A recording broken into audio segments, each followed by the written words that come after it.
इचलकरंजी शहरातील कबनूर परिसरातील दावतनगर गल्ली क्रमांक 5 येथे असलेल्या पॉवरलूम कारखान्यातून मोठ्या वाहनाच्या 6 बॅटरी चोरीस गेल्याची घटना उघडकीस आली आहे।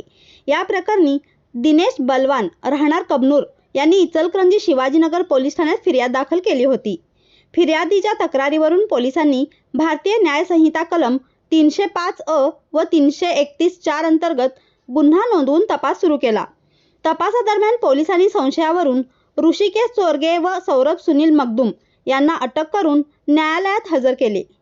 माननीय न्यायालयाने सुरुवातीला आरोपींना पोलीस कोठडी व त्यानंतर न्यायालयीन कोठडीत ठेवण्याचे आदेश दिले होते। दरम्यान आरोपींच्या वतीने ॲडव्होकेट लाजिम दस्तगीर मुजावर यांनी जामिनासाठी अर्ज सादर केला।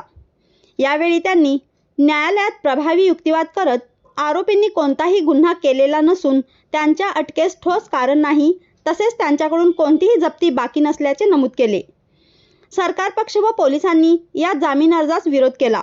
मात्र दोन्ही बाजूंचा युक्तिवाद ऐकल्यानंतर माननीय न्यायालयाने ॲडव्होकेट लाजिम दस्तगीर मुजावर यांचा युक्तिवाद ग्राह्य धरत आरोपी ऋषिकेश चोरगे व सौरभ सुनील मगदूम यांना सशर्त जामीन मंजूर केला।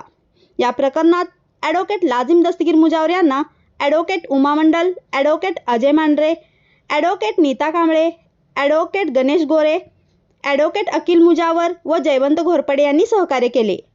MS-51 न्यूज करिता मुबारक शेख।